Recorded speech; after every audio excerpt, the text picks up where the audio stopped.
Hello, everybody. Sorry, some technical difficulties to start this, but hopefully it will be smooth sailing from now on. Thank you, everybody, for joining us. This was originally scheduled as a workshop at last year's ISEE conference, but when that went virtual, all workshops were postponed and became webinars throughout the year. So we're all here today for the webinar Silica Exposure and Disease, the state of the art currently. And I'm very happy to introduce Dr. David Goldsmith, who is a member of the faculty of the Department of Environmental and Occupational Health at George Washington University. And he has been concerned about and studied silica health effects throughout his career. So we are all very excited for his workshop and to introduce him. And with that, David, the floor is yours. Thank you very much. Perfect. Okay. Again, I want to thank everybody. Apologize for the technical snafus and things like that. I have a very brief intro I want to share with you. You're going to hear from some expert silica panelists, and I want you to know who they are. Scott Laney, Tom Gelassi, Frank Hurl, Linda Cooper, Nell Greenfield-Boyce, Bob Harrison, and Gregory Wagner. I want to thank also the ISEE, the International Society for Environmental Epidemiology, for hosting this workshop. And to all of you in the audience, please be aware that we are moving all of our questions for these presentations to the end, and I urge everyone to use the chat box for that purpose. Later this year in 2021, ISEE will hold its annual meeting at Columbia University, and I would strongly recommend that you join ISEE and submit an abstract of some of your work. So some of you have heard this term before, standing on the shoulders of giants, and this workshop stands on the shoulders of Umberto Saffiati, who died last year, 2020. He was a very brilliant pathologist and occupational physician and head of the experimental tumor biology branch at the National Cancer Institute.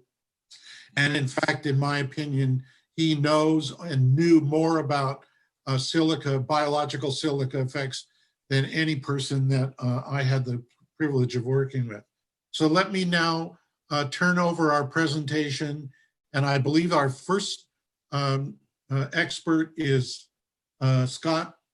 Is that not the case? Yeah, I think that's correct. All right. Go ahead.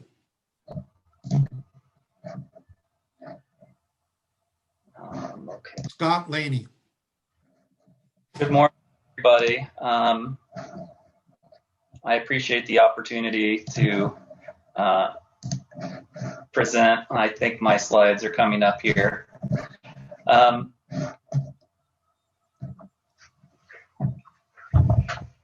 Slowly but surely. I'm going to be talking about the NIOSH-administered Coal Workers Health Surveillance Program today.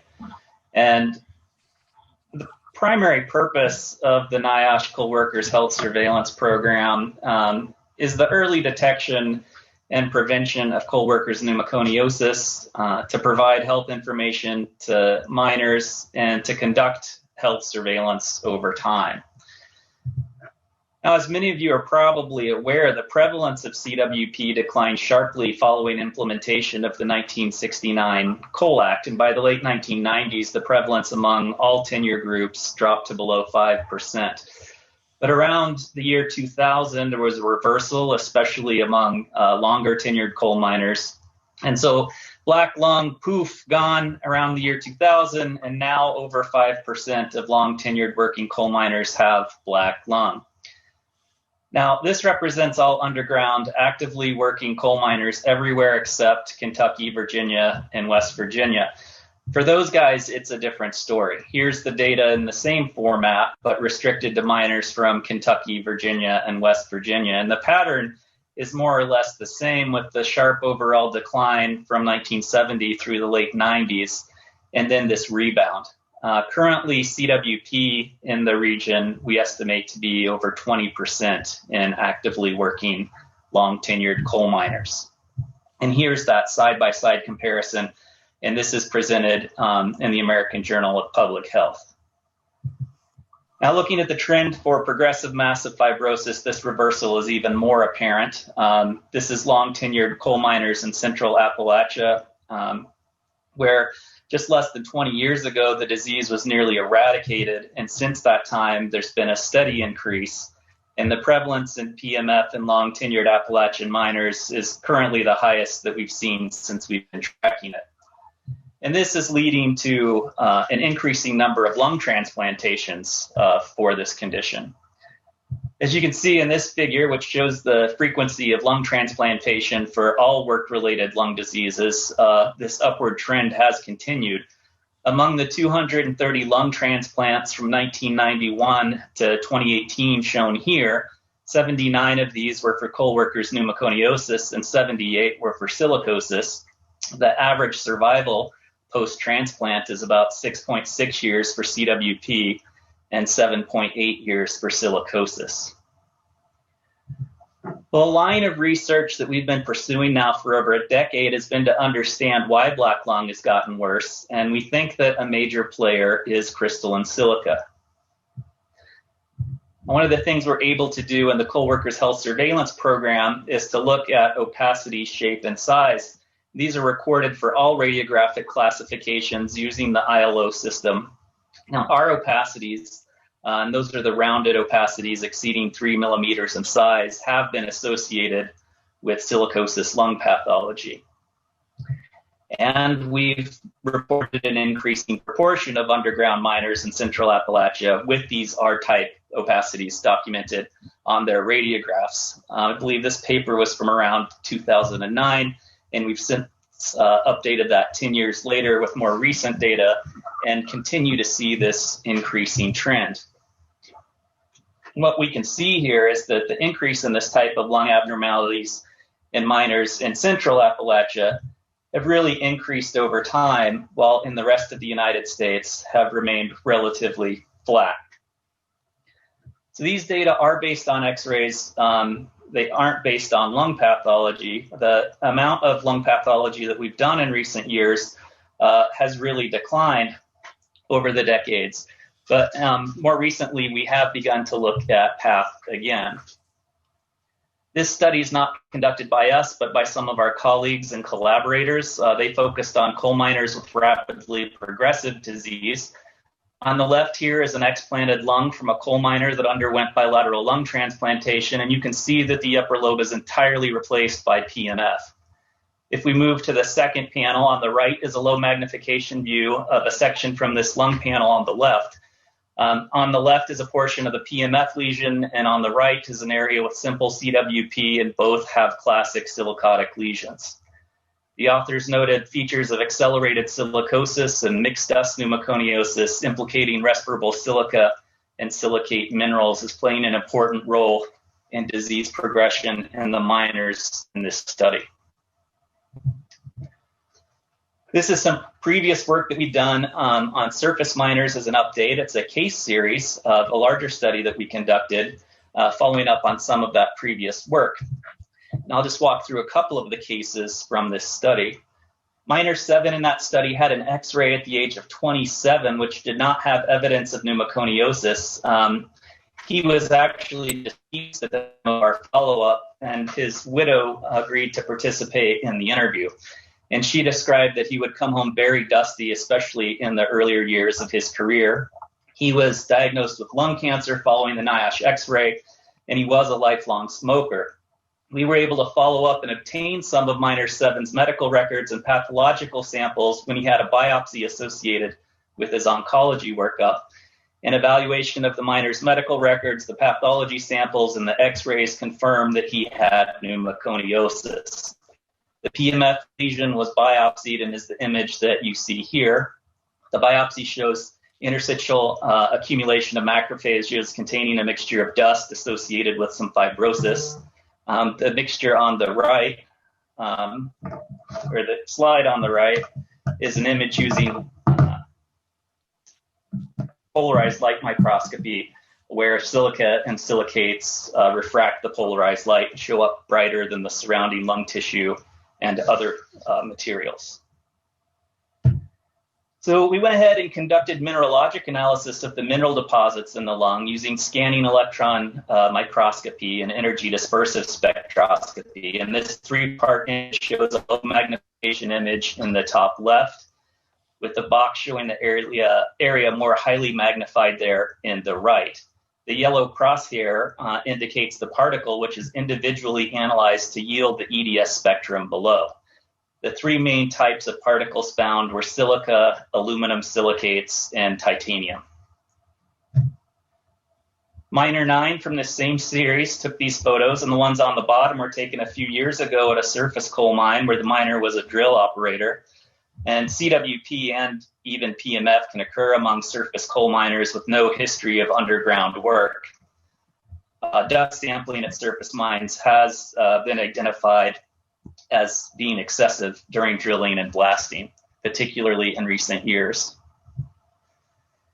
These chest radiographs are taken from the miner who took those pictures at work. He received a chest radiograph at age 46 there on the left, which showed no evidence of pneumoconiosis. His X-ray from the NIOSH mobile unit 11 years later, shown on the right, was classified as category A PMF with bilateral upper lung zone lesions. And it really should come as little surprise given his exposures. This miner never smoked, and at the age of 56 began having shortness of breath and cough, and after receiving a report for the NIOSH radiograph on the right, he went and sought medical care.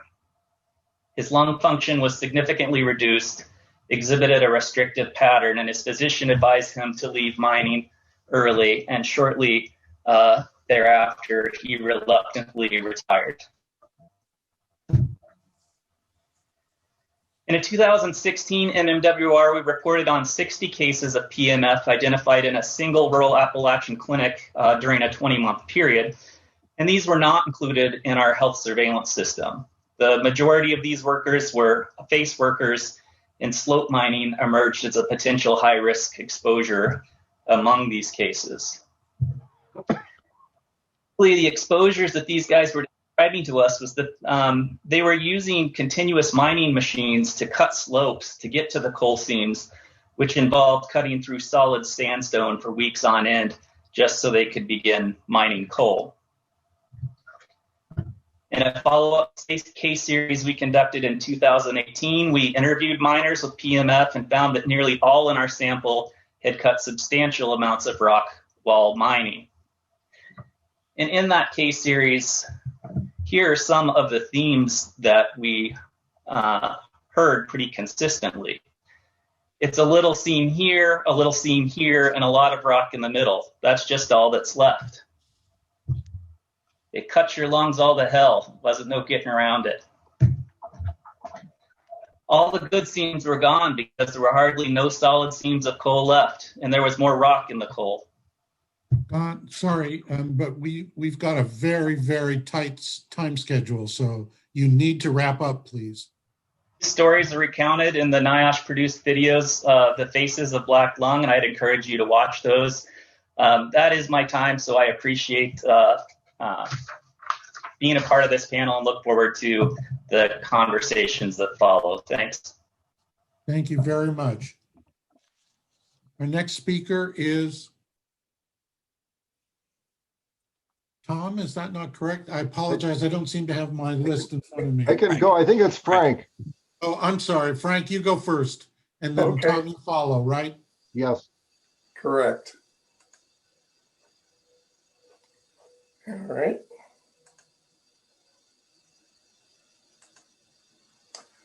Are my slides coming through? Yes. Okay, great, thanks. So I'm Frank Hurl, and I'm the Chief of Staff for the National Institute for Occupational Safety and Health. And my mission is to give you a 10-minute overview of NIOSH's Silica Dust research agenda. So I'm going to, without wasting too much time, the disclaimers and so forth. And by the way, the slides you'll see, some of the links are in blue, and those are available to you. You're welcome to have my slide set I provided to Dr. Goldsmith. and he can provide you with a PDF that has working links to all of these sites. First, as a quick overview, U.S. Occupational Safety and Health Framework has the National Institute for Occupational Safety and Health doing research and prevention recommendations and located in the Department of Health and Human Services under the Centers for Disease Control and Prevention. Our mission, though, is created by the Occupational Safety and Health Act, and so we provide recommendations and have a direct link to the Mine Safety and Health Administration, MSHA, and Occupational Safety and Health Administration, OSHA, in the Department of Labor, who do regulations and enforcement. So an overview of my talk is going to be talking about the different things that NIOSH has been doing in research and where we are going in research related to silica. And it really kind of falls down into a couple of categories. One is control technology research that we are doing and have been engaged in. Second, we were asked to take a look at and support OSHA's Table 1 in their construction silicosis standard, and I'll talk about that in a moment. Looking at exposure measurement research, we of course are still engaged in things related to communications, and then I'm going to end up with giving you the research priorities as we currently see it. So first, let's talk about control technology research.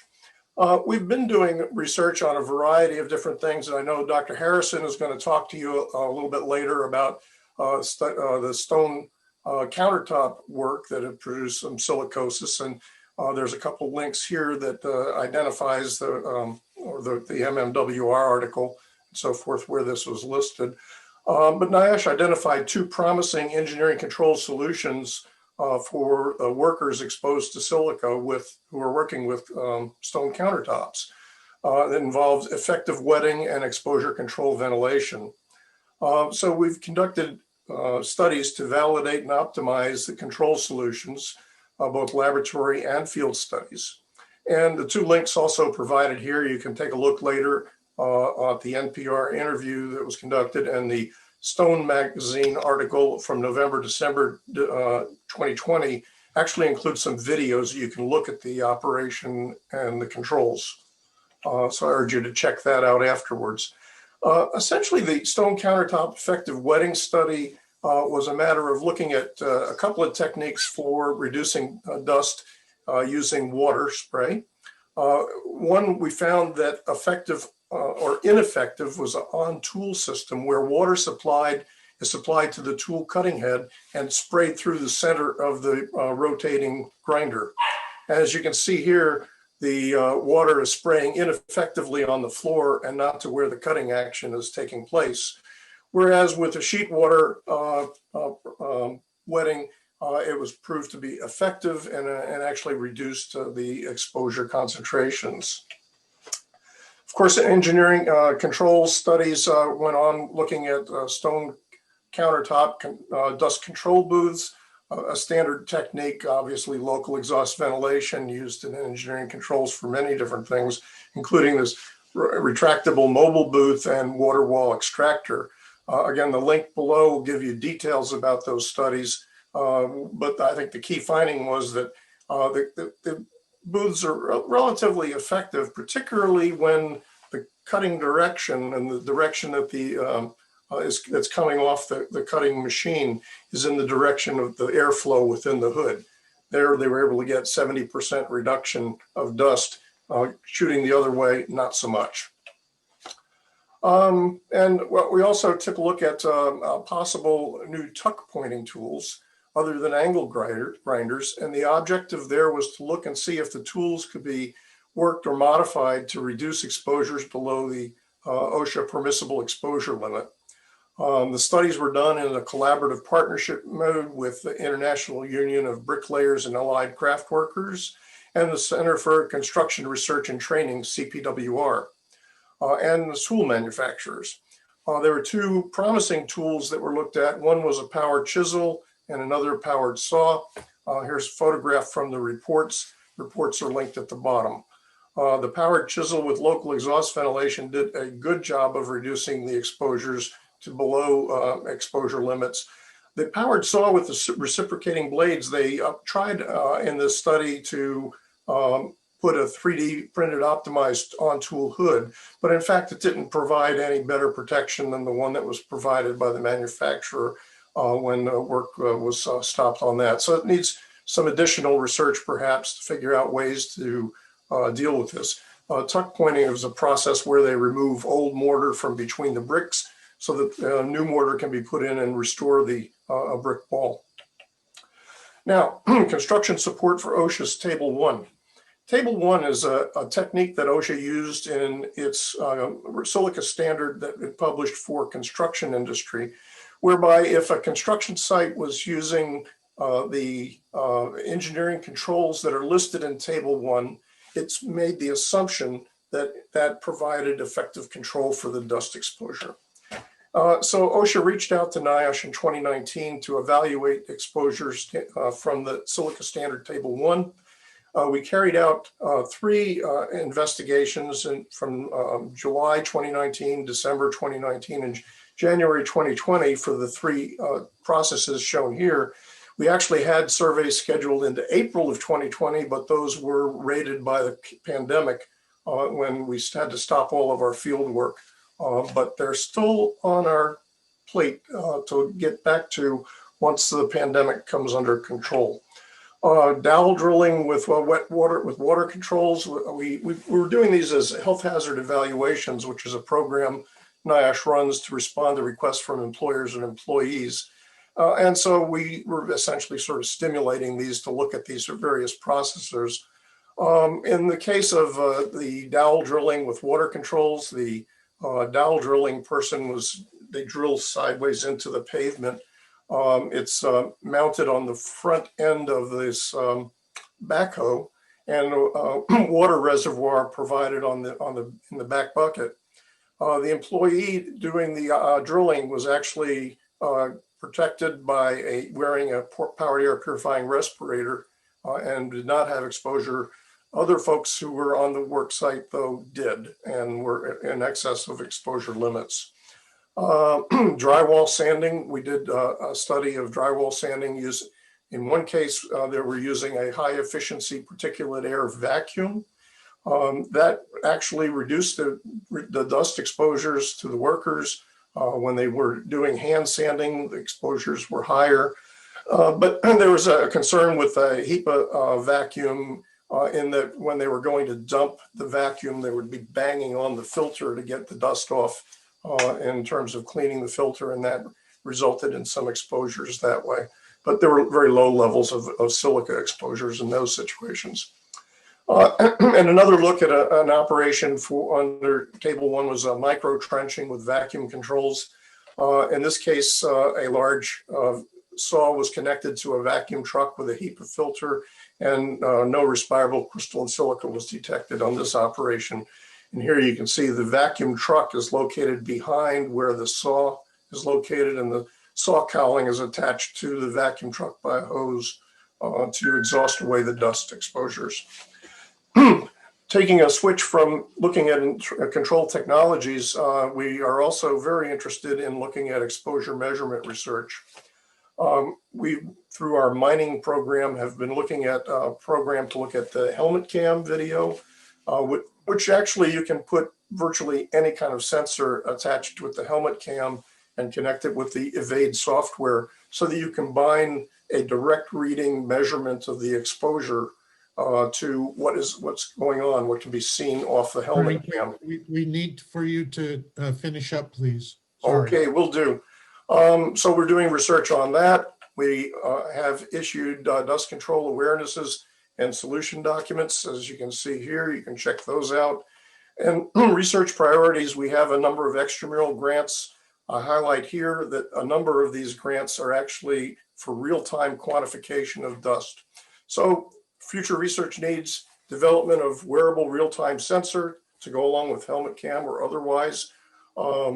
Field studies to continue Table 1 evaluation, control interventions. We need to do more research, especially related to hydraulic fracturing, and then investigations of particle size on the measurement technology, mixed exposures and age, a few laboratory things, and some biomarkers to be able to detect early effects from silica exposure. And acknowledgements and finish. There you go. Thank you very much. Our next presenter is Tom Gelasi. Tom is an experienced industrial hygienist and retired from OSHA. Please go ahead, Tom. See, You okay. have to share screen from you. Yep. Thank you, David. Yeah, retired from OSHA 32 years. Retired for 2 years, and previously I was director of enforcement programs for 8 years. So you'll see that slant in my presentation. When OSHA promulgates a standard, they usually develop a compliance directive that offers important interpretation of the standard and a national emphasis program that targets inspections that the agency believes are hazardous. So today I'll give a brief overview of the standard and kind of bring in the directive and the national emphasis program. So the standard was designed to protect workers from crystalline silica, and I'm going to call it a RCS just to add a little briefness to this talk. And there are two standards, one for construction, one for general industry and maritime. Both standards are in place and have been for about 2 years. The new compliance directive was published in June of 2020. It establishes OSHA's field and enforcement procedures designed to ensure uniformity when addressing respirable crystalline silica exposures in the workplace. The document is over 100 pages, has great information when you look at how to implement the standard. Just a brief overview of this general industry standard. The Pell lowered quite a bit to 50 micrograms per cubic meter. The standard has an action level at 25 micrograms per cubic meter. One of the big requirements of the standard is to assess employee exposure to silica if it may be at or above the action level, average on an 8-hour day. The standard also requires hierarchy of controls, which I'll be talking about in a little while, and to limit access to areas. In general industry, you actually have regulated areas designed, demarcated with signage, etc. Dust controls to protect workers from silica above the Pell, provide respirators where you fall short of that goal. Housekeeping methods, the agency does not want you to be sweeping or using compressed air. Look at methods that are feasible, such as wet sweeping and HEPA-vacs to contain dust. It requires a written control plan, exposure control plan, both in construction and in general industry to kind of guide your efforts at identifying silica exposures and how to control them. Has a medical surveillance element, including chest rays and lung function tests, to be provided every 3 years for workers exposed above the action level for 30 days or more per year. Requires training of workers on the operations that result in silica exposure and maintaining the records required by the standard. Construction, quite a parallel in the requirements. The Pell is the same. I'm going to be talking a little bit separately. Frank mentioned the Table 1 specified control measures. The written exposure control plan is pretty much similar to general industry. The twist they have in construction, because in construction obviously is usually smaller employers and more dynamic workplace, is you have a designated competent person who will implement that exposure control plan. Housekeeping restrictions, if it's dusty in general industry, it's dusty in construction. Medical surveillance, pretty much the same. Train workers and maintain records, pretty much the same as in general industry. One of the differences with general industry I'm going to go through here is exposure assessment, which is required. So employers can select the proper control methods to be used and evaluate the effectiveness of those selected methods. So both standards require assessment of exposure. The general industry, a little more so because they don't have the benefit of Table 1. And the performance-oriented approach allows the employer to look at employee exposure based on a combination of air monitoring data or objective data sufficient to accurately characterize each employee's exposure to RCS. The employer is responsible for ensuring the data accurately characterizes the employee exposure. On the other hand, they can do the traditional scheduled monitoring option.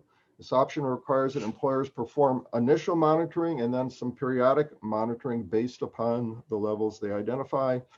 And if it's below the action level, no further monitoring. If it's in between the action level PEL, repeat every 6 months. And if it's above the PEL, repeat every 3 months. And then continue monitoring as things change. Here's a favorite of OSHA, the reverse hierarchy of controls pyramid. There's 3 types of controls generally we look at to address a hazard, certainly as silica. And the one on top, obviously, is the one we favor, which is engineering controls, where you're removing the silica or controlling it at the point of release. As Frank mentioned, Table 1. This is something that I don't think the agency has ever done before, and it's kind of like a control banding approach in my mind from an industrial hygiene point of view. So the employer is required to look at one of 2 options. So we're specified exposure control method. Table 1 is the first option. And this is an approach for each employee engaged in a task identified in Table 1. It requires the employer to fully and properly implement engineering controls, work practices, and respiratory protection set forth in relevant task on Table 1. The words fully and properly are very pivotal here, and actually this is something that has been laid out in the compliance directive. What does that mean? Table 1 includes some common construction tasks and equipment that are known to generate high exposures to RCS, including handheld power saws, grinders, jackhammers, chippers, etc. So in terms of compliance, where the employer has, for tasks not listed on Table 1, or where the employer has not fully and properly implemented the controls described in Table 1, the employer must measure worker exposure to silica and independently decide which dust control works best to limit exposures below the PEL.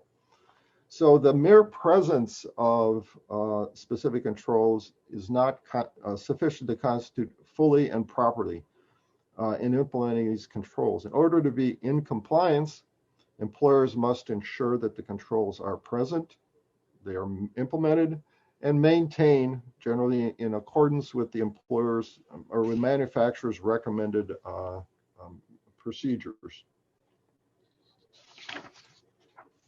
I mentioned a written exposure control plan, very important to bring things together, describe the tasks involving silica exposure, what controls you're going to have, engineering, work practice, respiratory protection, combination of all things, how do you control housekeeping, regulated areas, all those sorts of things.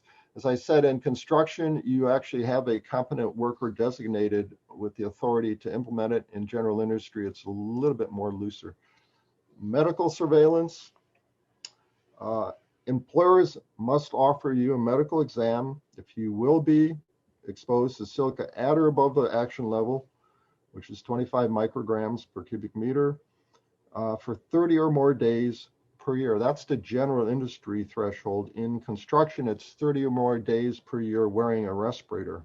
But be that as it may, largely the medical exam provisions are the same in terms of chest x-rays, pulmonary function, things of that nature, and they have to be done every 3 years. I mentioned the National Emphasis Program. So OSHA has about 8 national emphasis programs, and it has about probably 100 local emphasis programs where local offices can focus on a hazard. So this one came out in February of 2020, and it identifies and the goal is to identify and reduce worker exposures to RCS, and it covers general industry, maritime, and construction. The NEP targets specific industries expected to have the highest numbers of worker exposure to silica, and focuses on enforcement of the 2 new silica standards. Now, Tom, in terms of, we need for you to finish up, please. sure. In terms of granite countertops, it is included. And the goal of the NEP is to cover about 600 inspections totally. So given how many are available for a local office for targeting, but I would expect that they would be targeted under this program. In terms of what have we seen, and this is very preliminary, and also it's very affected by the COVID-19 activity, because that certainly has affected OSHA and its inspections. So for general industry, let me get to that slide. You'll see employee exposure assessment on top, written control plan, PEL. Whether this will hold as the standard matures and OSHA gets enforcing, I'm not sure, but it's just a little snapshot. And on construction, no surprise there. I think with table 1, as employers are kind of getting to know those provisions and OSHA's learning how to enforce them, exposure assessment, written control plan, HAZCOM, and respiratory protection are those. So that concludes my quick run through the silica standard and related implementing documents. Many thanks. Our next presenter is Dr. Glenda Cooper, who's got an international reputation as someone who has done research on autoimmune diseases linked with silica. So Glenda, please go ahead. I need to share my your screen, but I can't until somebody else, I guess Tom's not sharing. So Tom, you need to stop sharing, right? Oh, okay. Please. There we go. Okay, hold on a second. Oh.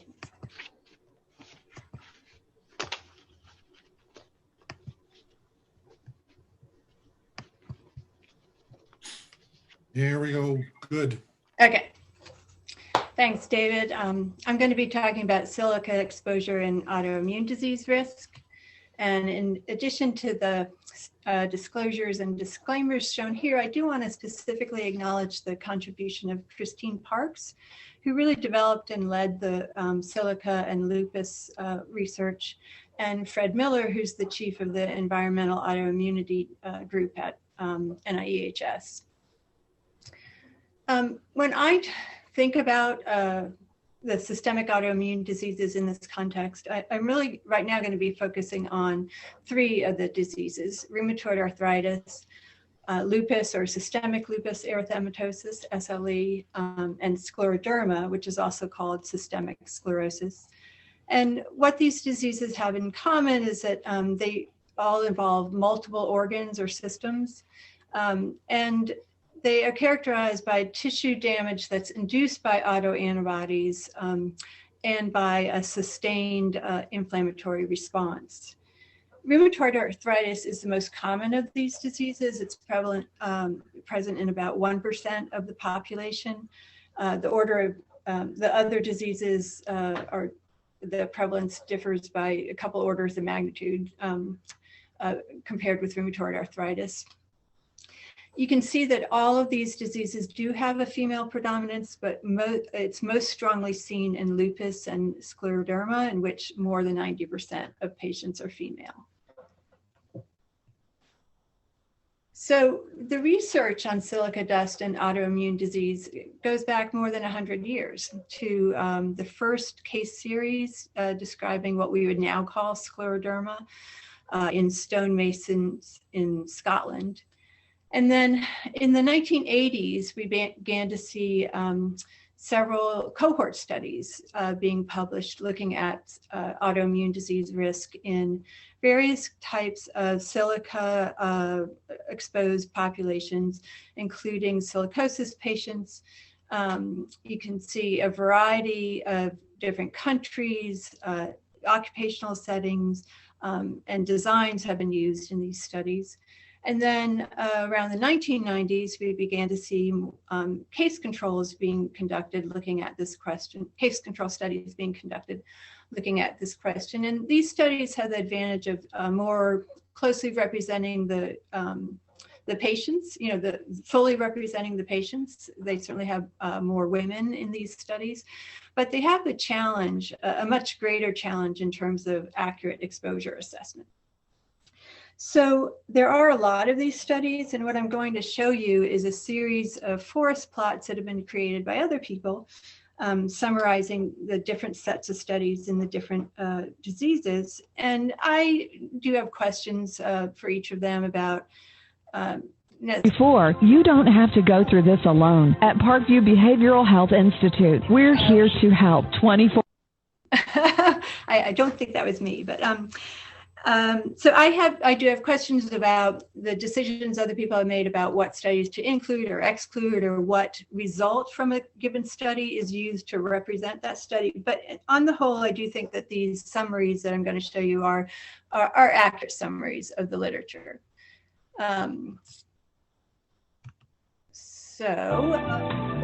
Thank you for calling Parkview. This first set. Everybody, sorry for the interruption. If you're not presenting, can you please mute your microphones? Thank you very much. Okay. So this first set of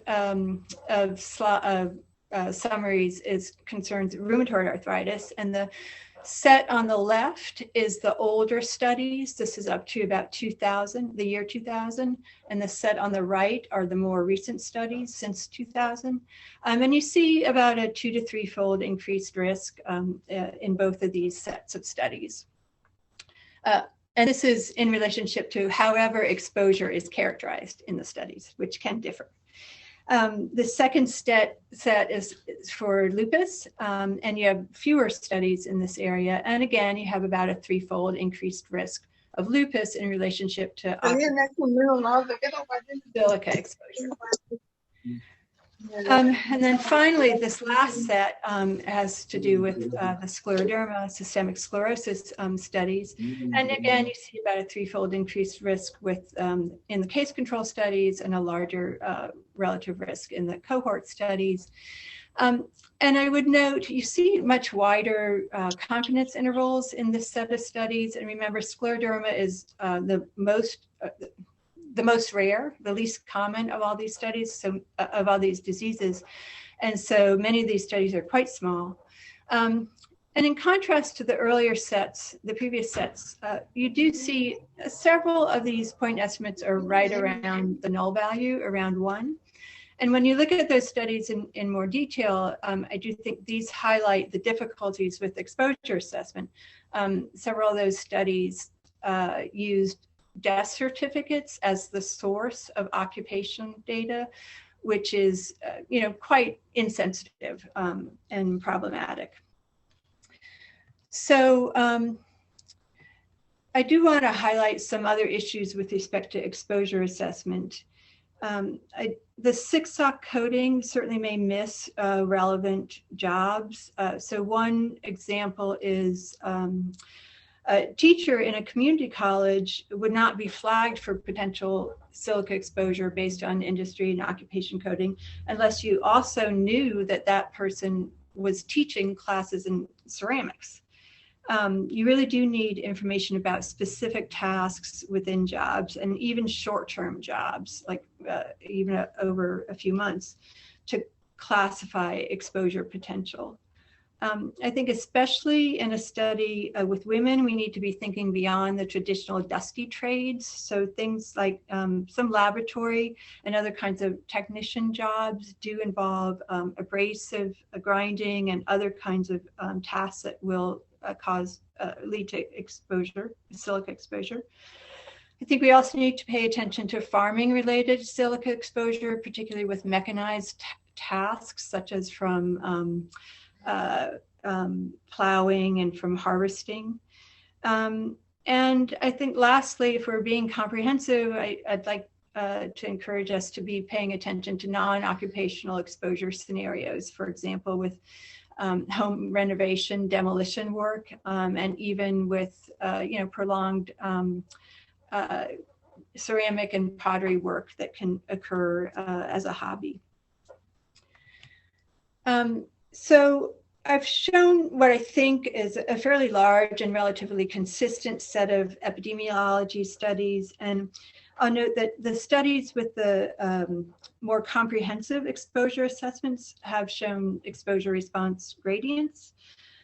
There's also a large body of mechanistic and animal experimental studies looking at the role of silica in lupus-prone mice, for example, in the exacerbation of disease.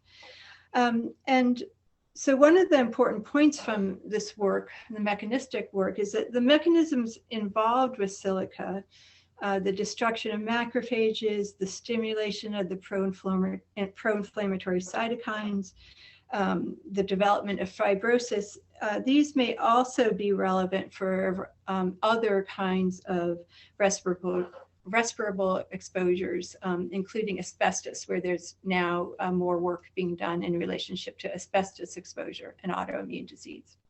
Linda, you need to be summing up, please. I am summing up right now. So lessons and questions I want to leave you with.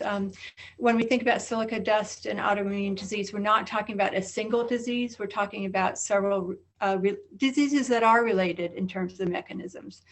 I do think this is a relevant area of research for women, but we need better and different exposure assessments when we're thinking about women's jobs. And I do think there's a lasting question of whether the limits that we do have in terms of exposure, whether they will be protective for systemic autoimmune diseases. And it may be that short-term, high-intensity exposures are the most relevant for these diseases. So the health effects of silica are not limited to the diseases of the lung. And when we're talking about preventive measures, we need to be able to prevent the systemic autoimmune diseases in addition to silicosis and lung cancer.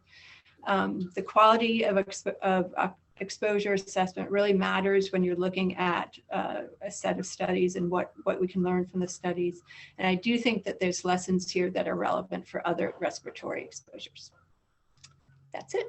Thank you. Thank you very much. And I appreciate that presentation.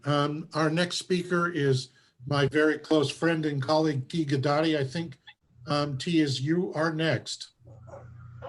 Going to be doing a very interesting presentation about aluminum.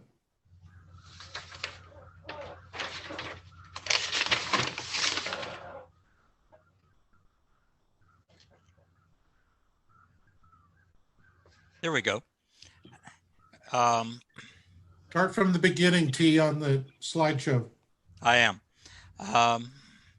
There we go. Yep. This is a story of a failure of technology, a failure of ethics, a failure of health, and also, to a surprising extent, a failure of epidemiology. So it should be looked at as both a cautionary tale for us as population-based scientists, and also as an occupational health problem that should never be repeated again. Obviously, silicosis comes in many varieties, but that was not so obvious in the 1940s. Chronic nodular silicosis was the type that everyone was fixated on. A series of studies at Saranac Lake Laboratories, which at the time was the nation's premier research center for pneumoconioses and other occupational lung diseases, determined, well, basically it was a pathological study of silicosis, in which there were a variety of treatments, a variety of interventions in order to see if they could slow down the development of the fibrotic process. People have been trying to do that for literally a century. What they found was that there appeared to be some success in rodents, in rats specifically, with a finely divided powder made of aluminum. This aluminum powder seemed to slow things down, and it was prematurely adopted as an industry standard because the Saranac Lake people essentially published their findings without much reservation, and the Banting Institute people in Ontario picked it up and proceeded to develop the intervention material as a prophylactic powder. This powder was developed in such a way that it could be blown into the change rooms of individuals. This is one way to give it, which basically was individual inhalation. The more common way to do it was to blow it into the ventilation in the change room of miners. And the process started really in the 1950s and soon became, unfortunately, the industry standard in particularly in Ontario, but in many places around the world. This process was picked up by the mining industry. It was cheap. It was a way of dealing with the single biggest occupational health problem that they had, other than at least in terms of disease. And there appeared to be a rationale from it, from this rather, in retrospect, flimsy toxicological basis. So it wasn't completely illogical, but and there was even a proposed mechanism for how it was working, but this was an enormous dose for a human being, approximately 5 times the occupational exposure level that's currently accepted for metallic aluminum powder by inhalation. The respirable fraction was high, and after 1956 it was higher because of a change in formulation when the Banting Institute refined the process. Now, let me cut to the big news. The miners who receive this, of course, are going to extinction. The cohort is declining. There aren't very many of them, in fact, still alive. The concern is that because aluminum has been associated with risk of neurological issues, particularly Alzheimer's, in some studies, never to complete satisfaction, but because it was implicated, there was concern about the possibility that there might be neurological effects. The the Workplace Safety and Insurance Board of Ontario had in the past, however, denied claims for neurological impairment because of this, because there was no epidemiologic evidence for this. That has now changed, and changed abruptly and dramatically within the last year and a half. The person who has investigated this is Paul Demure, who is with the Ontario Cancer Research Center. And in 2020, he released the results of a study that was funded by the WSIB with, I think it's fair to say, a bit of reluctance, that looked at the historical records and linked them to the provincially funded healthcare system in Ontario in order to determine what outcomes were. And the results were, to say the least, rather surprising. This gives, on the left, you see the technical details for those of you who are active in occupational epidemiology. In 2017, the WSIB had actually commissioned a literature review that reported no association. In retrospect, that was very unfortunate because the indicators actually were present, and we'll get to that shortly. But WSIB, at least to his credit, contracted with Dr. Demure and the Ontario Cancer Research Center to conduct the study. As a consequence, they found something rather remarkable, and that is that there was a significant increase, not in Alzheimer's, which had been thought of as the a priori hypothesis of greatest concern, but of Parkinson's disease. Parkinson's does involve a dementia, but it's primarily a movement disorder. So this was rather a surprise. And what was discovered was that indeed, for the records that could be determined, which was frankly heroic to find about 80% of the population after this long and with a cohort this old. What they discovered was that there was a significant and biologically significant elevation in Parkinson's disease and a comparable but somewhat lower elevation in symptoms of Parkinsonism. In other words, not the full-blown disorder, but individual symptoms consistent with movement disorder.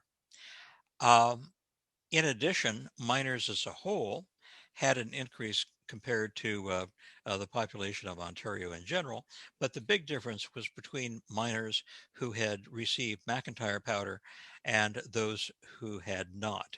And there, the significance was as we said earlier, quite large. The peak risk was found after 1956, which corresponded, as I mentioned earlier. I'm sorry, but you need to wrap up, please. Right, with the reformulation and those who had more than 10 years of exposure. Going to say here that that in fact there were hints even in the literature review, which essentially were ignored.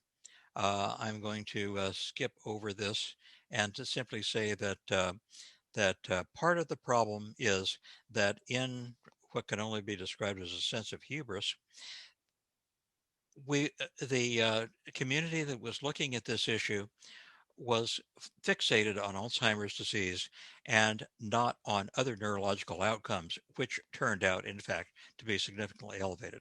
A classic case of looking at where you think the message is and not looking broadly enough to actually find it. My own feeling is that this case, this is a case study that should be examined for its ethical, its economic, and its really a violation of trust with the minors, because there was no input. There was essentially it was a condition of employment and so forth. And what we now have is a historic correction of this issue, thanks largely to the indefatigable efforts of my co-author, Janice Hobbs Martel, who saw this through to completion and has distinguished herself as an investigative journalist. I'll end there in cognizance of the time. There is much more to the story, and I hope that those listening will look at the slides to get a fuller picture of what happened. Thank you very much, T. I'm very grateful for your presentation. Next, it gives me a great deal of pleasure to introduce to you Nell Greenfield Boyce, who is, as some of you may know, a terrific NPR reporter, and she has covered the silica issue, and she's going to talk about the media's role and all of that, and I'm delighted to have her join us. Go ahead, Nell.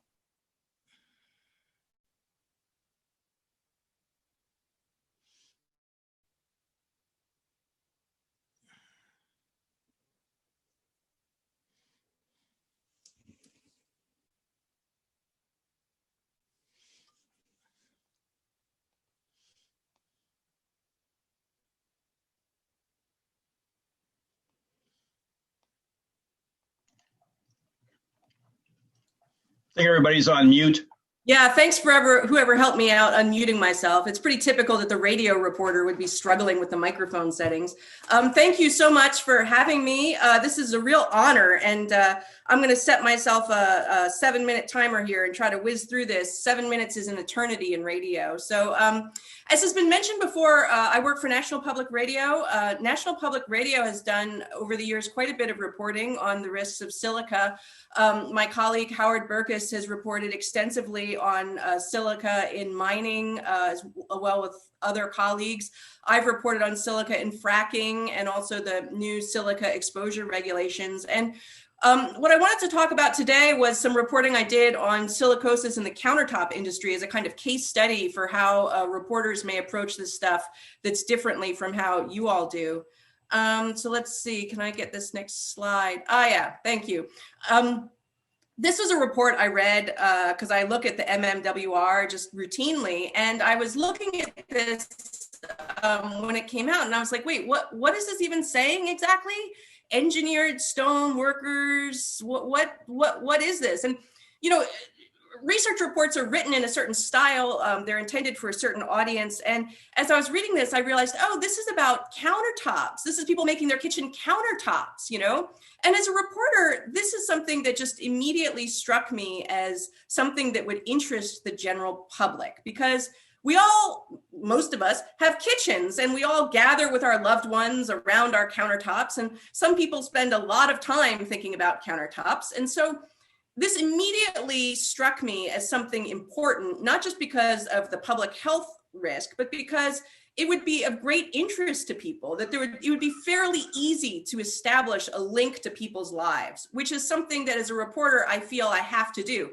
If you're going to get somebody interested in a story and get them, you know, wanting to listen to the information which very well may be exactly the same information in a technical report like the MMWR. But if you want to take this information and give it to the audience of the general public, people washing dishes in their kitchen, or, you know, taking their kids to soccer, you have to really present the information in a very different way. And one thing you have to do is establish sort of a direct connection to people's lives, which, you know, the kitchen countertops is pretty obvious. But the other is you have to establish an emotional connection. So a lot of times, you know, these technical reports, they're very detailed and very, you know, dry, and they're intended to be informational. But I know the people who put them together had all kinds of experiences, very emotional, moving experiences that don't make it into the text. And so part of my job as a reporter is to find those experiences and produce a piece, something more like this, which is a story I did basically, you know, conveying the same information as that MMWR report, but just in a very different style. And so, for example, I tracked down one of the workers who was diagnosed with silicosis so that he could talk about what it was like to be, you know, covered with dust and to see his footsteps in the dust. And I got to put him and his voice on the air for people to listen to. Martinez is worried because he's heard from former coworkers that 2 other employees of that company died of silicosis last year. And when I go to sleep, I think about it every night. If I'm gonna die in 3 or 4 or 5 years. And I have 4 kids, my wife. Because to be honest with you, every day I feel worse. Nothing is getting better. All right, so putting something like that in there just grabs people's hearts. Like, you know, you really can get a scene in your mind of this person lying awake at night, worrying about his wife and his kids. And that's the kind of information that we need to provide, an emotional information as we tell these stories. And the other thing is, you know, people want to know in the public, how did something happen? How did something come to be? And so often we try to use people's stories to tell a sort of explanation for how something got there. So, you know, the question was, how did we get to this point in the countertop industry where there were these people getting sick with silicosis from this engineered stone? And so you could write a report on that, but what I did was pick an individual person, one worker, who was written about in reports, technical reports, the first case of silicosis diagnosed in this industry in the United States, and used him to sort of follow the course of his life, which followed the course of the rise of this new material and how it was linked to silicosis. And so, you know, by doing it that way, you could talk about, you know, he immigrated to the United States, he had to learn English, he worked as a cook, and then he got this great job and he was thrilled with the job. And like anyone listening to that can really relate to it. It really like brings home to them that this is something that affects people's real lives. And they start to think about how their choices about, you know, what they buy, you know, what regulators do, it affects real people. And I really think there's nothing better than just letting the workers speak for themselves. Like this guy, he talked about how when he was diagnosed with silicosis, you know, what he did. In 2010, his wife insisted that he go to the doctor. And he said, look, your lungs are looking really bad. My report came back that you had silicosis. I had never heard that word before, never. He learned that silicosis can get worse until the lungs fail. He was 33 years old. I remember that I went to the church, and I told God, look, I don't know if I can handle it myself. And I started crying. For me, it was something devastating. So letting the public hear from the voices and just letting them hear someone's lungs, it has a real effect. And as a reporter, I have to take that kind of emotional content and weave it in with the technical information, the scientific information. You know, I did a lot of, for that report, I did a lot of Freedom of Information Act requests to get inspection reports of companies. I got a video FOIA'd from the company, from inspectors that I could just sort of put the video up and let the public see what it looks like in these workshops. And so I guess the bottom line is, as a reporter, you're trying to sort of bring the public along with you, introduce them to people they could never talk to, take them into factories, take them into these shops. I did stories where we had the sounds of workers and painting a picture for how the countertops were actually made. And I think that by doing all this, you take something that seems very removed from people's lives and you make them care about it. And I think that, I have tremendous respect for the work that researchers do and all the effort, the heroic efforts, as somebody mentioned, tracking all this information down. But at the end of the day, if it's going to get out there and make a difference, it really helps if you can get the public to care. And when the public cares, companies care, because you better believe it, when these reports came out, everybody started asking themselves, what's going on with my countertop? I don't want to be any part of this. Like, how do I know that my countertop is okay? And companies react to that kind of thing. So I would just say, in conclusion, I think that the media has a lot to offer in terms of getting out information that the public needs. And I would suggest to you all that you can reach out to reporters if you have what you think is a compelling story that affects a local area. There's nothing stopping you from calling up a newspaper reporter or a radio reporter and saying, hey, you should take a look at this. And, I know I'd take that call. So anyway, that's all I got to say. I'm going to stop. Thank you so much. Thank you very much, Nell. And please keep doing your marvelous work. And I think I speak for many who have followed what you've done on this and other things, and we do appreciate it. So our next presentation is by my West Coast colleague, Bob Harrison from UC San Francisco. Bob is also going to talk about countertops, and he's been involved in the reports that were talked about. Go ahead, Bob. Thanks very much, David. Glad to be with you. Nell, first I want to thank you for reading our MMWR article and translating it into great public information. I won't hold it against you, Nell, because you called it dry. But I think you were probably punning right there, Nell, because the problem with silica dust exposure in the countertop industry is when it's cut dry. I think, as we heard from Frank earlier, when he mentioned the engineering controls. So you're right, it was kind of dry, but it was great to talk to you and to see the work that came out on National Public Radio. I have no conflicts of interest. The opinions are my own. Already mentioned the case series that was published in September of 2019. Now, this is 15 months ago. And I was working with my colleagues here in Washington, Colorado, and Texas extremely hard to really figure out what to do about an ancient disease when January of 2020, the most important occupational disease in my career came along. And I have to say that until recently, my work was almost completely diverted. And I was thinking when giving this update that I was going to report that engineered stone countertops, that the business was really almost shut down during the pandemic. But ironically, my colleagues in the Trade Association have told me that this industry is never doing better because everybody is redoing their homes.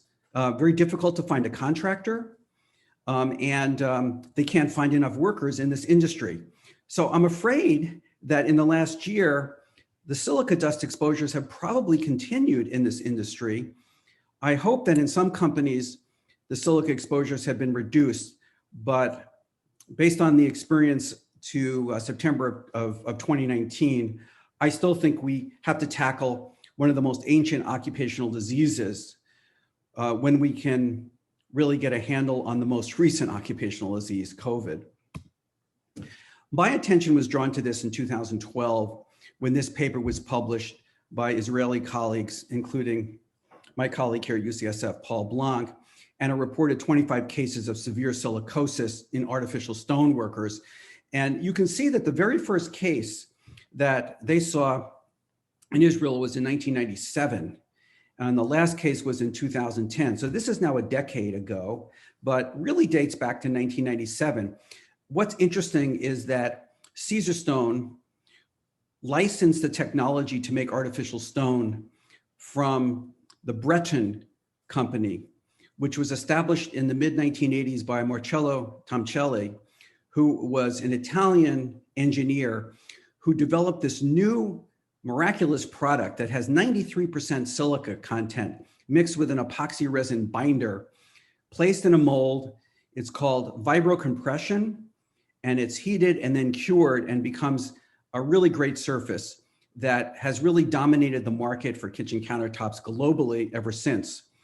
This company licenses this technology to about 60 manufacturers around the world, and you can pretty much track every time a company gets licensed to produce this product, enters the marketplace, we start seeing workers in these fabrication shops with silicosis. So in 1992, Caesarstone, a project of a kibbutz in Israel, by 1997, has 90% of the engineered stone market in Israel when my colleagues began to see it on the lung transplant service. The same story repeated itself in Spain with a company by the name of Cosentino. They make a product called Silestone. Cambria is the only US manufacturer. They're located in Minnesota, in the Twin Cities. They have a large plant on the outskirts there that supply the American market. And you can see the dramatic increase in quartz surface imports to the United States. As of about 3 years ago, about 50% of this market was Chinese origin. There are over 100 plants in China that back-engineered the Breton patent and have been producing this both for the domestic as well as export market around the world. So when I read the 2012 paper, I said, where are the cases in the United States? I was going into big box stores like this one. You could probably recognize it from your own shopping. This is a Home Depot. And you can see that there are products from around the world in all different shapes and colors.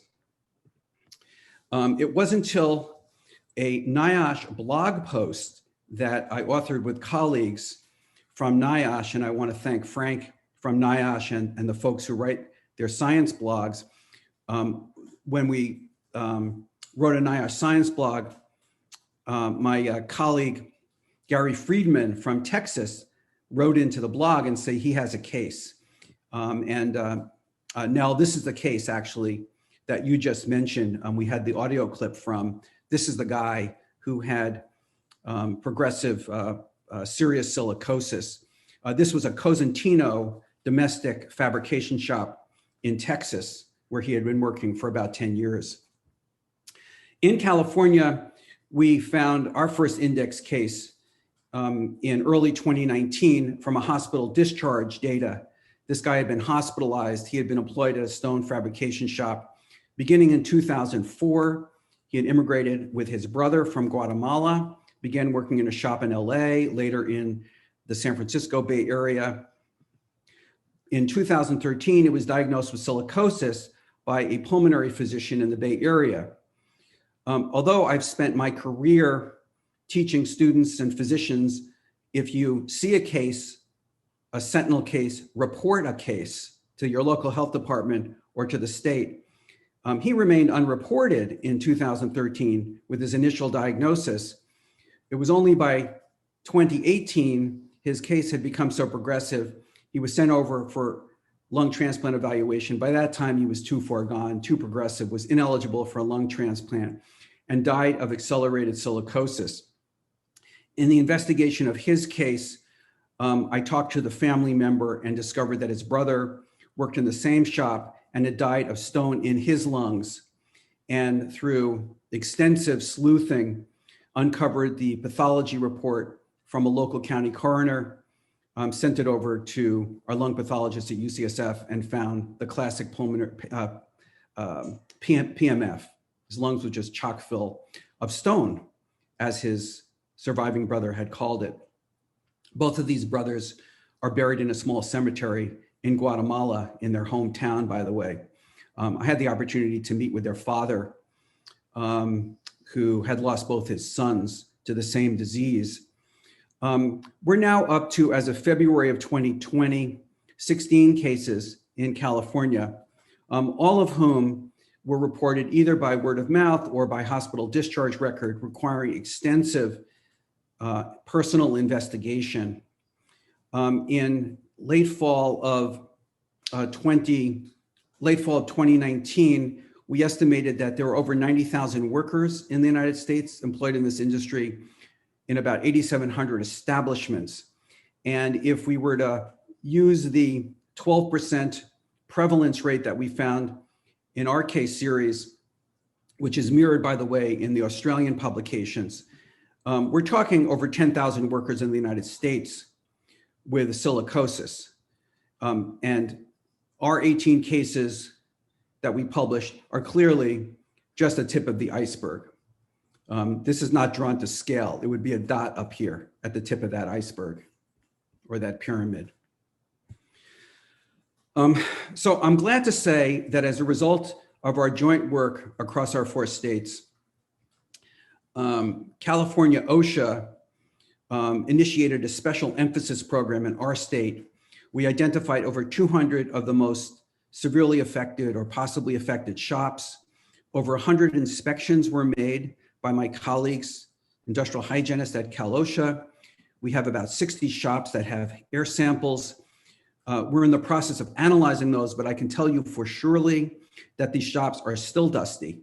They are still exceeding the OSHA, the new OSHA 2016 standard.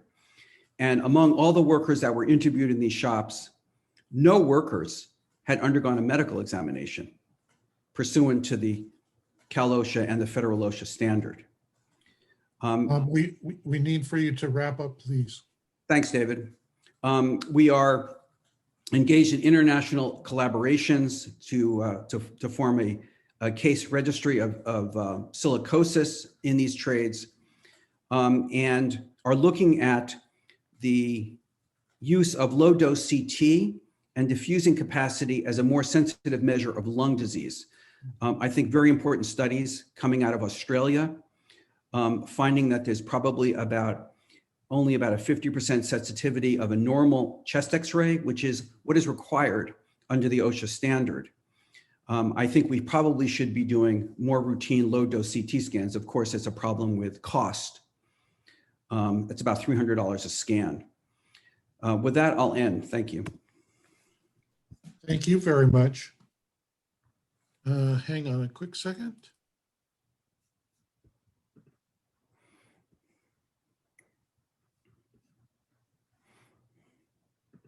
And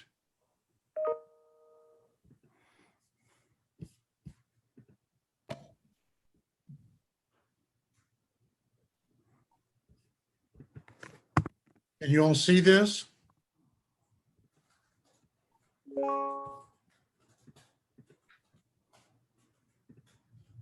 Can folks see this? I'm sorry, I'm trying to get an answer. Yes. Okay, thank you. Dr. Safiati is what we see. Uh-oh, that's not what I want. Get out of that.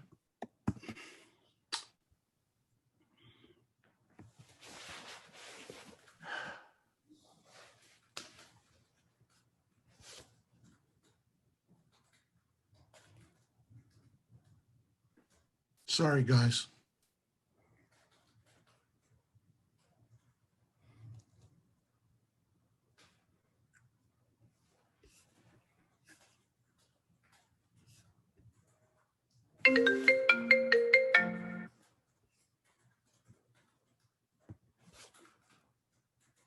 Can you guys see this now?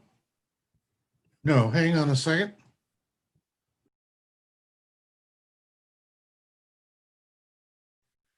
Ay, sorry.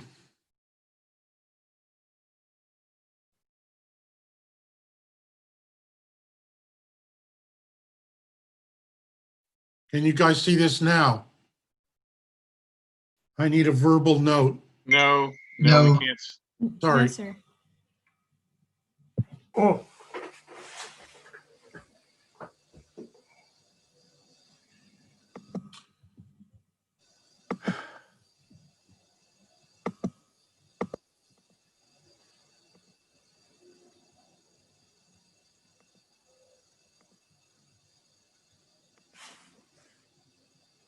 How about now? No, nothing. Yes. Yes? Yes. Yes. Okay, let's try it from the beginning. How about now? Good. Okay. Sure. Apologize, folks. The views are expressed are my own, and I have no conflicts of interest.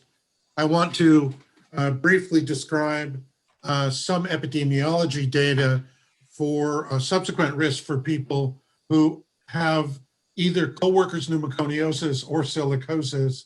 And I want to share some new findings that are coming out at the end of January this month about railroad workers who are exposed to silica dust from ballast. We know that silica causes silicosis and silicotuberculosis, coworkers and cor pulmonale.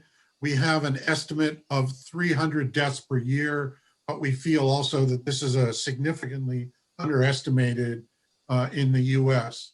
If we think about the American situation, there may be as many as 2 to 3 million silica exposed workers, and that translates into more than 100 million plus exposed to silica in mining, construction, metallurgy, ceramics, agriculture, and sandblasting. And now there's evidence that silica is like smoking and asbestos, a multi-potential health hazard. So you all have already seen some specific information about what coworkers pneumoconiosis looks like. I apologize, these are a little bit fuzzy, but simple pneumoconiosis in the center is significantly less scary than progressive massive fibrosis, which is what we have been seeing in some of the coworkers data. So silicosis is slightly different, and as Dr. Harrison just mentioned, the chest X-ray on the left is really not a very sensitive or a significant predictor of the severity of chest diseases. Nevertheless, we should keep this in mind, and we should be trying to see if we could get CAT scans on these workers rather than simply relying on older chest X-rays. So very briefly, there is a study from 2018 that shows that there's been a lot of latent tuberculosis among Chinese patients with coworkers pneumoconiosis, and this has been reported by many authors. There is a study from the Czech Republic of coworkers pneumoconiosis patients from Tomaskova et al. In 2017. They reported a standardized mortality ratio of 1.7 and a non-malignant respiratory disease finding of 2.78, both of which are statistically significant. There's also an earlier study from 1991 from Majors, and I'm sorry I'm mispronouncing the Dutch. They had a total mortality of 1.53 with higher risk of all cancers, 1.6, and cancer of the stomach and small intestine with an SMR of 4.01 and non-malignant respiratory disease. It is worth noting that they did not report an excess of lung cancer.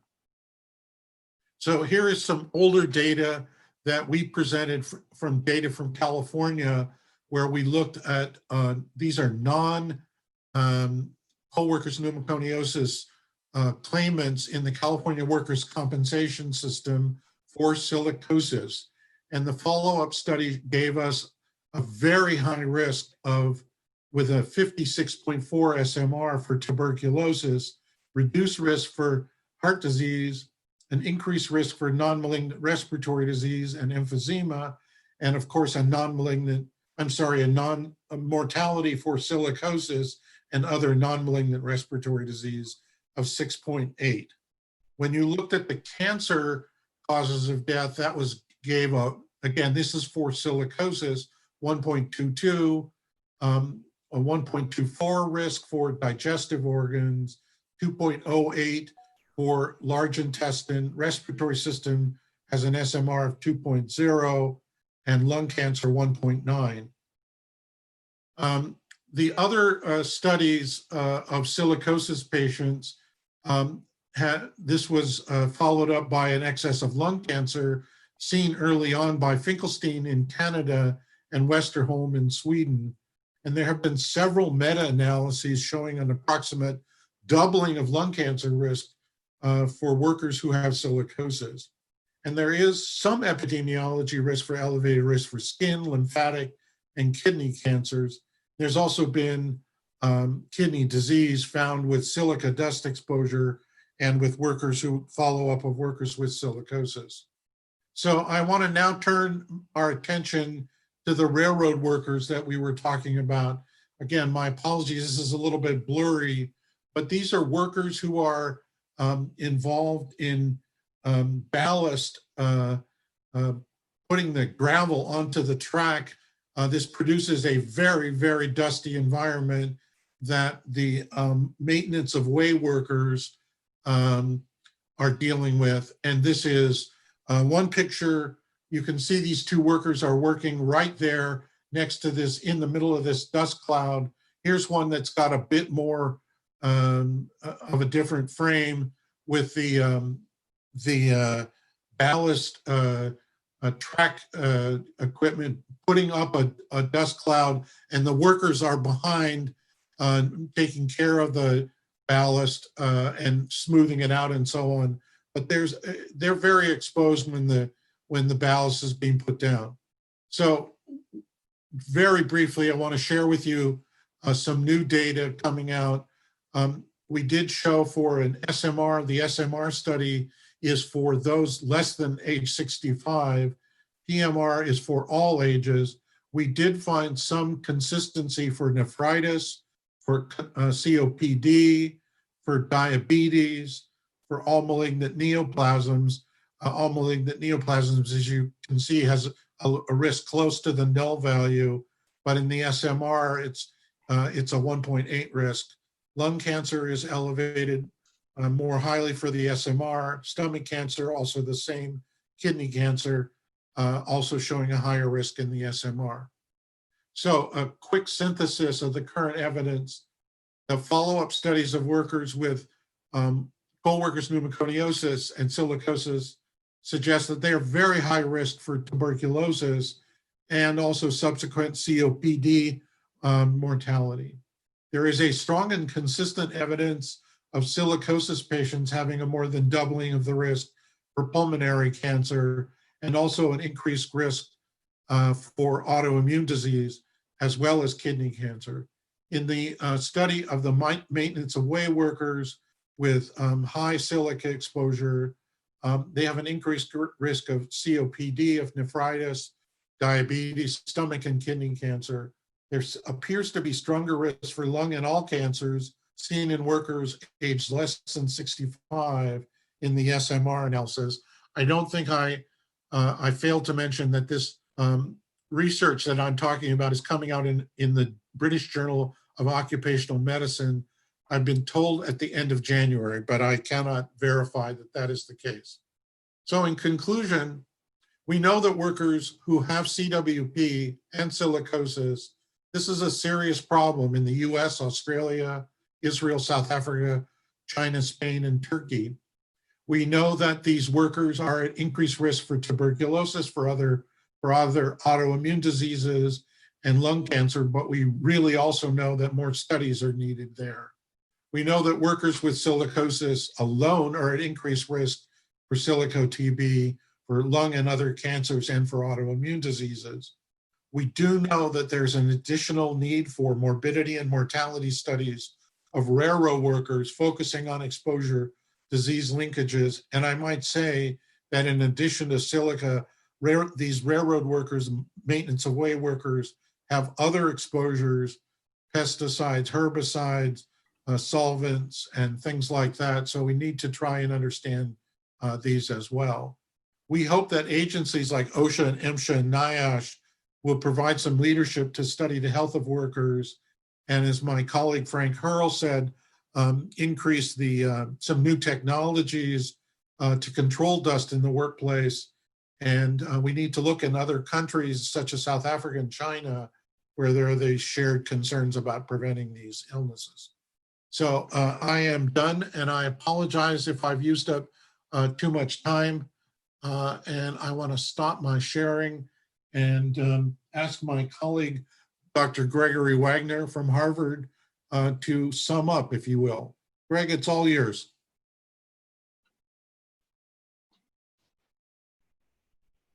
You're on mute.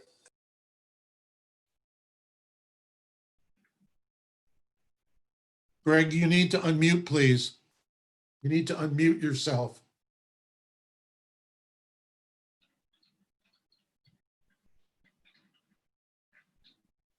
Greg, you need to unmute yourself. Thank you. I've done that now. And I'd like to share my screen, which I will. Sorry.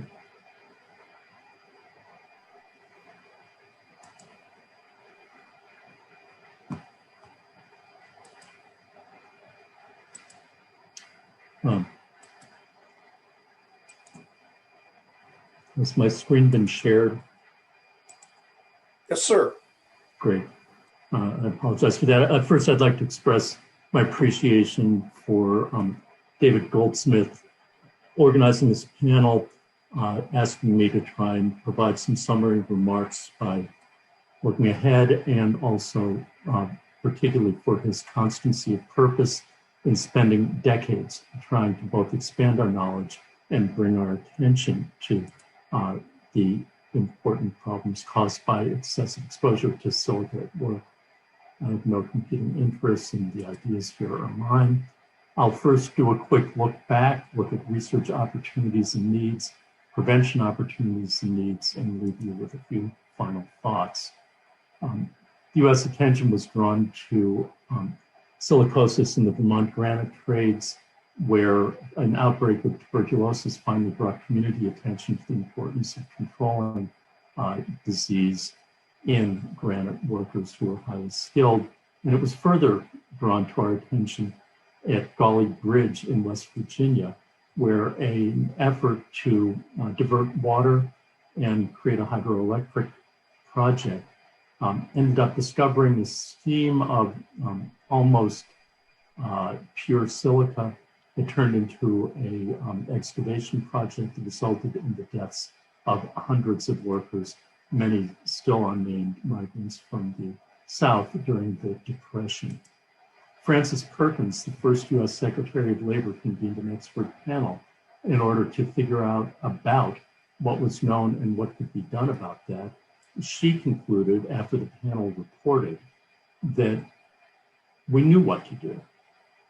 We knew the techniques, we knew the principles, and that it was a matter of will, of putting this knowledge into practice. I'd like to feel that we had done that, but unfortunately, a decade or so later, there was a belief that things were under control, and a benighted belief that the dust was more hazardous to the equipment than the workers. Another decade later, This was a truism. It remains true today with a chronic disease with long latency, that most cases of silicosis are a residue from old exposures. And yet you can't do something about old exposures 20 and 30 years down the line. Fast forward to the early 90s when a patient showed up at West Virginia University Hospital adjacent to the NIOSH laboratory there. This person worked as a surface miner within 30 miles of the NIOSH laboratory in Morgantown, and shortly thereafter died of chronic silicosis, a canary in the coal mine. Till that point, pretty much MSHA had been treating surface mining. It's outdoors, it must be safe. MSHA and NIOSH together evaluated the situation, identified the problem with surface mining, the need to control. MSHA announced a special emphasis program. And part of what was fascinating and something to think about currently is that just the announcement that the agency was going to pay attention to the kind of controls that there were on equipment and inspect and enforce 6 months ahead, there was an immediate drop in the levels of silica exposure to surface miners. Paying attention matters. Paying attention matters when you try and understand clinical reporting. An X-ray of an individual was picked up as part of a tuberculosis prevention program in Ohio, ultimately recognized as having silicosis, and an individual was identified working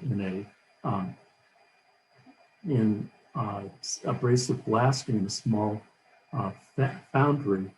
The follow-up of that resulted in redoubled efforts to work on prevention of silicosis, understanding the kinds of abrasive agents that would be adequate substitutes, and the kinds of protections that are rarely in place in small foundries.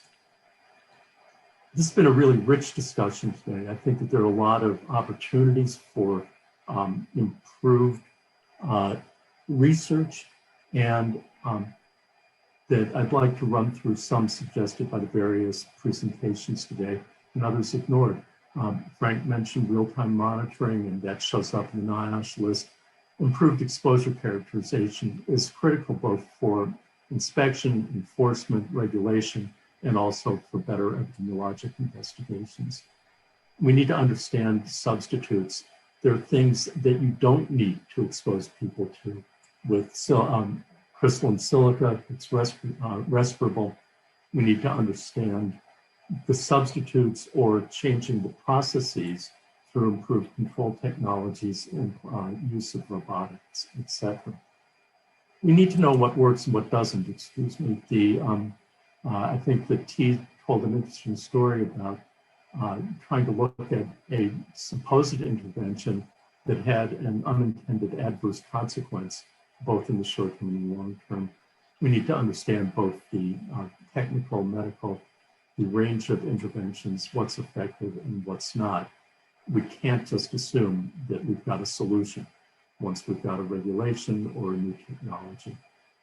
The discussion of autoimmune diseases reminds me that it's really important to expand the view of disease outcomes and to understand the mechanisms of disease as well, including trying to recall from the past, perhaps, the importance of freshly fractured versus old-aged silica in creating increased risk of abrasive blasting and others. Longitudinal investigations helped us understand the ongoing problems that individuals exposed to silica can have even after the cessation of exposure. It's really important to use contemporary techniques of really analyzing and dealing with the healthy worker survival effect and the healthy worker effect of those entering into work, in the include longitudinal examinations and investigations in order to be able to understand lifetime risk New risks that weren't mentioned potentially, but aren't really being investigated fully are the possibility of risk from nanoparticles made of silicon dioxide. And it would also, I think, the COVID pandemic that Bob referenced, we need to be thinking about the fact that there are some workers who are doing tuckpointing, who are working in foundries, who may be lasting the kinds of personal protective needs that people have that need to be available, they need to be effective, and they need to be cheap. Stories matter. And I think we heard that from our NPR colleague, that we need to be listening to the people who are affected, the communities that they're in, helping to direct our research and making sure that our research makes a difference. I think, you know, the kind of behavioral researchers and others may call it more, it sounds, I guess, more academic, call it qualitative and formative research, but it really involves systematic discussion and talking with people and others, perhaps engaging them in helping to design and execute research studies that will make a difference in their communities and their sectors and in their occupations. And I make a pitch that both from the science side and the regulatory side, we really need to have a much better understanding of the economic and social consequences of unprevented disease from silica. And this also speaks to doing lifetime studies, longitudinal studies. I'd note again what Francis Perkins suggested to us, and not forget the prevention needs and opportunities. We have a new silica standard, new-ish, 5 years old almost. We need aggressive inspection and enforcement there, but as the Inspector General pointed out in MSHA recently, we need to get our act together in the mining community as well, with both enforcement of the current laws, but also creating a comprehensive silica standard for miners. We need to eliminate abrasive blasting with crystalline silica, assure coordination and collaboration. I'm reminded with David's showing of the railroad workers at the request of an alert clinician in Virginia who reported to their state health department a case of silicosis in a railroad right-of-way worker. There were investigations. NIOSH came up with recommendations, gave them to OSHA. OSHA said, not for us, it should go to the Federal Railroad Administration. The FRA said, no, it's an OSHA responsibility. It takes coordination. There are a lot of other parts of the federal, state, and local governments that can have a hand in prevention, and we need to assure they're communicating and working with one another and with stakeholders. And the kind of studies that people have noted today really speak in favor of the importance of comprehensive surveillance and reporting. We want to get ahead of exposures, so exposure surveillance is critical. Using health surveillance with the new-ish OSHA standard and with MSHA could be critical, but also expanding it to include industry and occupation and electronic medical records. Look at the Caesar stone, the granite counters. Those first studies out of Israel were made possible by their effective electronic medical records and their ability to go into them and really determine what was going on. We need to use the information after getting industry and occupation in the electronic medical record. Research does matter, and we need to think strategically to engage in and support research that makes a difference. We can't let research and saying, well, more research needs to be done interfere with preventive actions. There's always going to be some uncertainty and the need to act. I think that the reporter said it incredibly well. We need to find, create, and use opportunities to participate in communication of the results that we have, engage in helping set better policy, and recognize that these often are scientifically informed but politically determined events when better policies and practices come forward. This is a continual process. You can't decide, it's one and done. As we know from each of the things that we've discussed today, none of these issues are new. Constancy of purpose is critical. The problems don't disappear spontaneously. In 1974, NIOSH recommended a comprehensive standard to occupational silica. I think it was 44 years later, in 2016, a comprehensive standard covering some of the US workers at risk, not agricultural workers, not mine workers, and I can't remember whether or not railroad workers are covered, but it's a great step. It took a long time, but we need to keep going. Don Millar, who a number of people on the call worked with or knew, said when receiving an award from the Industrial Hygiene Association that silicosis is an occupational obscenity. It was then, it is now. There's no excuse for its persistence. And yet, I'd say Bo Diddley helped instruct us that we are, in fact, a nation of slow understanders. And perhaps with constancy of purpose, we will be able to make a difference in silica diseases in the future. Thanks to everybody who presented, and thanks for giving me this chance to sum up.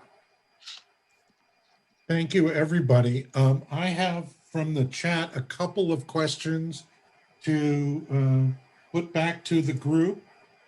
Christine Oliver asked whether stoneworkers are being screened with LDCT, and I think we should ask if Bob Harrison might know the answer to that, and if he could tell us.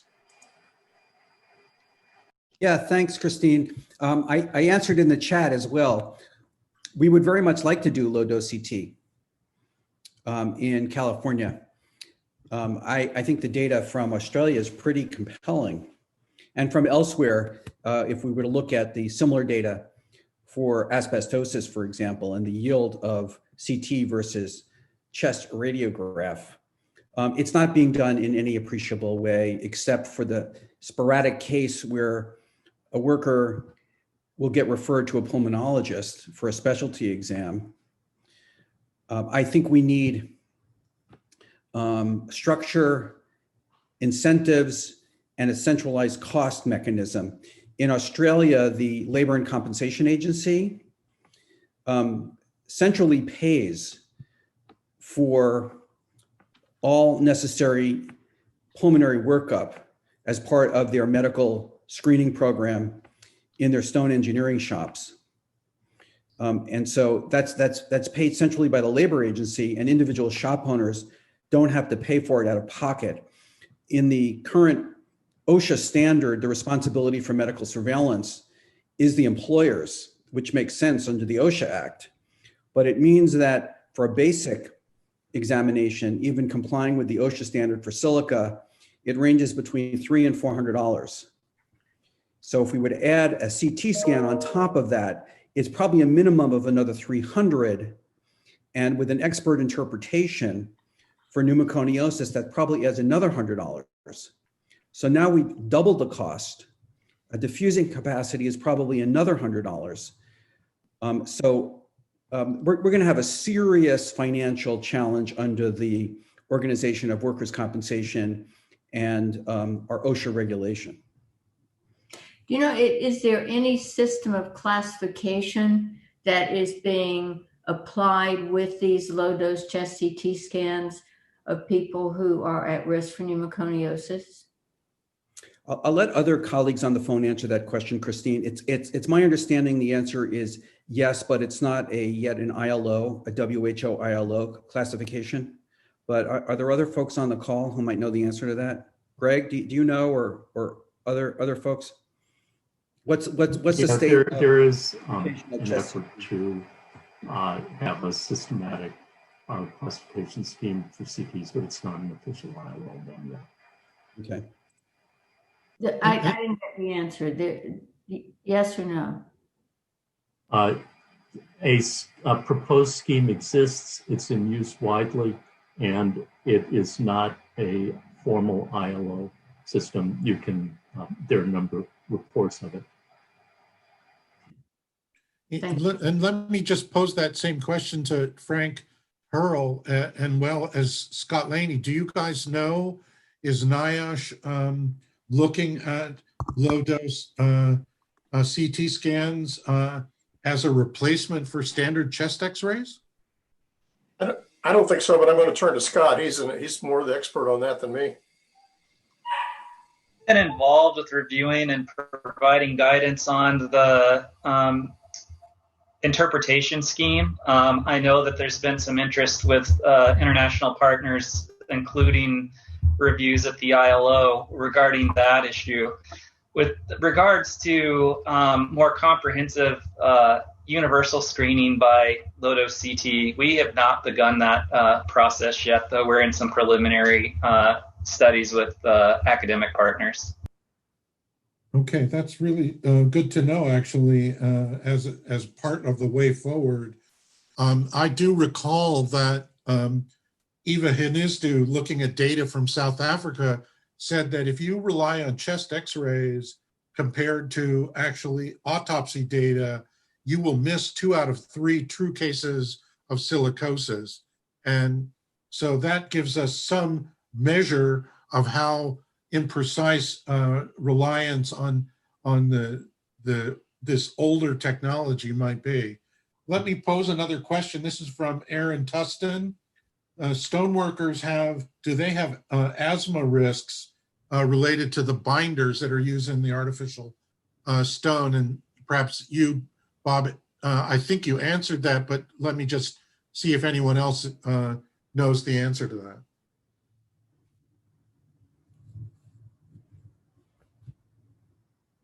You know, I actually think Aaron knows the answer better. The questioner probably knows the answer. I apologize to Aaron because I was going to mention it and forgot. But the binder is a combination of epoxy resin. You have phthalic anhydrides. These are sensitizing agents. And I think Aaron has published or will be on that very question. I don't know. I think he, I don't know if he's still with us or he wants to comment. Got it. So are there other questions that folks in the audience would like to pose without having to go through the chat box?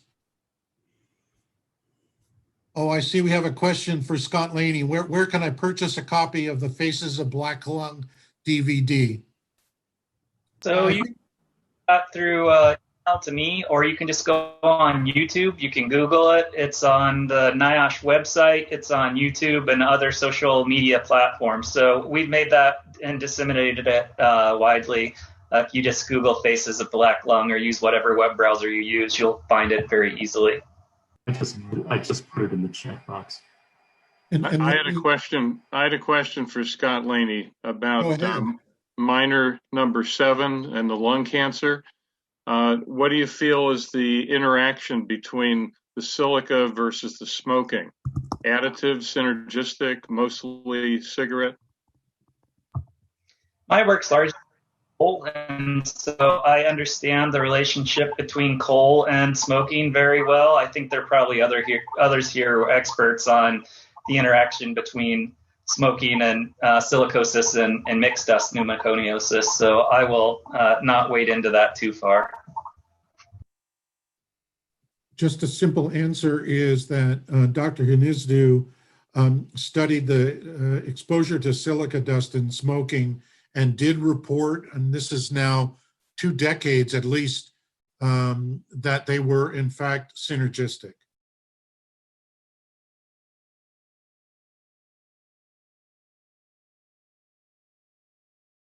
So we have a question for you, Nell. As a science researcher, what story keeps you up at night? If you had asked me before, I would have said the risk of a emerging virus causing a global pandemic. That would have been my answer. That's what kept me up at night. That was what keeps me up at night now, frankly. I think that, look, people spend most of their lives at work, really. I mean, think about how many hours we spend at work. And so I feel like occupational health is a source of enormous number of important public health, but also human interest stories. People like stories about people at work. There's something really fundamental about work. So what keeps me up at night? I don't know. Honestly, I have a lot of stories. I have too many stories to do, frankly. I have too many things I would like to do. There are too many public health and other kinds of problems for one person to cover, but I got a lot to think about at night, that's for sure.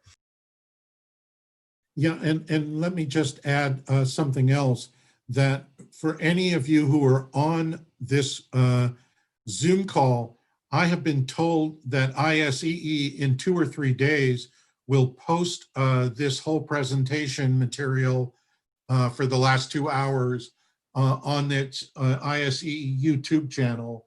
And so you can tell folks that they can certainly get access to what was discussed here in that context. So, so it sounds like from what you were saying, Dr. Gadati, that that the use of this aluminum oxide inhalation program was not only unethical in terms of not getting permission from the miners, but did not actually lower the risk of silicosis, but did increase the Alzheimer's. Do I got that? Do we have that right? No, Parkinson's. Parkinson's, sorry. There is some weak evidence that there, but it didn't turn out to be statistically significant, that there might be an increase in dementia as well. But the primary effect was Parkinson's. Okay. So Dr. Cooper, a question for you. Where do you think research on autoimmune diseases are likely to be headed in the near future? I think there's a lot of different avenues. I think there's a lot of interest in early disease markers, looking at autoantibody development and on other markers in a preclinical phase, and on potentially ways to intervene so that you don't get a disease progression. In this setting, I really do want to know whether the exposure prevention measures that are taken with respect to preventing lung cancer and silicosis will be effective in preventing these other kinds of effects. And I don't know the answer to that yet, but I want people to have that on their radar when they're thinking about exposures and the mitigation of exposures. And so looking at these preclinical measures may actually be a way to more quickly get answers to that question. All right then. We've come to the hour of 2 o'clock, and I don't want to shut things off unless somebody has got a specific question for our panel members. I think we should consider we've done a reasonably good job of looking at this issue in a significantly deep way. I want to thank everybody, especially the experts who were so kind and willing to share their insights. And thank you everybody in the audience, and also ISEE for giving us a platform to talk about this. Any other questions before we sign off? If not, I want to thank everybody. Dr. Rice, did you want to say something? Dr. Carol Rice is an expert on all this stuff too. She's been a colleague of mine from North Carolina. I don't know if you wanted to say something or if you're just being pleasant, but you certainly get the chance to do whatever you want. All you got to do is unmute. No, this was really enjoyable. Thank you much. I did pose a couple of I posed a question to Frank that he's going to follow up on, and I'm sure he'll share. It was really nice to see so many faces from my silica work. Okay, thank you, everybody. Have a very good afternoon and enjoy your inauguration tomorrow. Yay. Bye now.